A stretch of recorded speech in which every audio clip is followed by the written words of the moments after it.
नमस्कार, आप देख रहे हैं नेक्स्ट 9 न्यूज़ पॉलिटिकल बाइट। मैं हूं आपके साथ आकाश त्रिवेदी। प्रधानमंत्री के बोलने से क्या होता है? परोक्ष रूप से यह सवाल भाजपा ही कर रही है, क्योंकि पार्टी का मत है कि संबंधित मंत्रालय का मंत्री ही जवाब देगा। लेकिन पीएम का बोलना क्यों जरूरी है? इसका जवाब इंडिया दे रहा है। दोनों इंडिया, अपना देश भी और विपक्ष गठबंधन भी। भारत सेवक के बोलने का मतलब पूरा देश बोल रहा है, चाहे नियम 267 के मुताबिक हो या 176 की, क्या फर्क पड़ता है। लेकिन विपक्ष 267 पर जिद करता रहा। सत्ता पक्ष की बात नहीं मानी तो अविश्वास प्रस्ताव पेश कर दिया गया।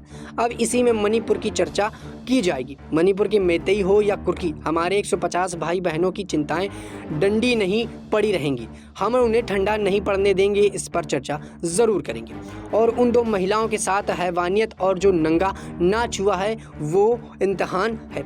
3 मई से मणिपुर जल रहा है। 20 मई को जब संसद शुरू हो रहा था और प्रधानमंत्री नरेंद्र मोदी ने रस्म अदा करते हुए मीडिया से बात की और अपने गुस्से का इजहार किया। प्रधान सेवक का गुस्सा जरूरी है, ये भरोसा दिलाता है और सरकार इस पर सख्त है। लेकिन लोकतंत्र के मंदिर में मणिपुर पर 2 शब्द बोलने से परहेज कैसा? जब 77 दिनों के बाद चुप्पी टूटी गई तो मोदी के पास मौका था, वो सदन में अपनी बात रखते और आज 9 दिनों तक दिल्ली अध्यादेश में भी निपट जाता और देश हित के बारे में मसलों पर भी बहस हो जाती। लेकिन पक्ष और विपक्ष अड़ा है।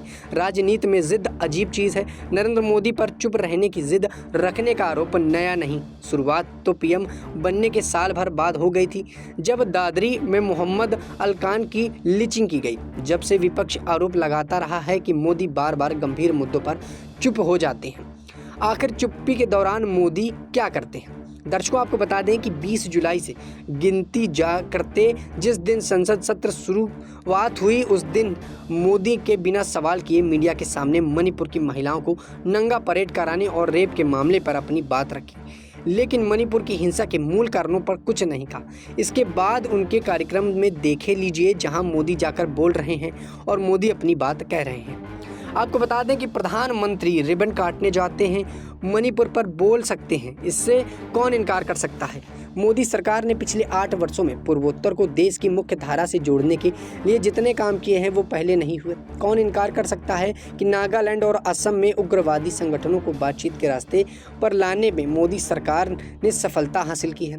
फिर मणिपुर में कहाँ गलती की गई? क्या भाजपा की सरकार इसीलिए मोदी के सख्त एक्शन ले रही है? ये सवाल तो ही है। पश्चिम बंगाल के विरोध प्रदर्शन पर जब राज्यपाल से रिपोर्ट मांगने वाली केंद्र सरकार मणिपुर की धारा 356 क्यों लगती है? क्या एन बीरेन सिंह को पद पर बने रहने का हक है? मेतई और कुर्की के बीच दीवार कैसी चौड़ी होती गई और सीएम देखते रहे, इस विस्तार में मैंने पहले ही बताया था। दर्शकों, दोबारा पीएम की तरह लौटते हैं, जिन्होंने बोलने के लिए नहीं बल्कि सदन में बुलाने की मांग कर विपक्ष कर रहा है। प्रधानमंत्री सदन में आओ के नारे लग रहे हैं। उधर पीएम शरद पवार के साथ पुणे में मंच साझा करते हुए नजर आ रहे हैं। पहले अटल बिहारी वाजपेयी को देखिए, वो भारत को पितामह थे, भाजपा के पितामह कहे जा रहे थे अटल बिहारी वाजपेयी। और अब प्रधानमंत्री नरेंद्र मोदी क्या कर रहे हैं? फिलहाल के लिए इतना ही। दर्शकों, देखते रहिए नेक्स्ट 9 न्यूज़ पॉलिटिकल बाइट।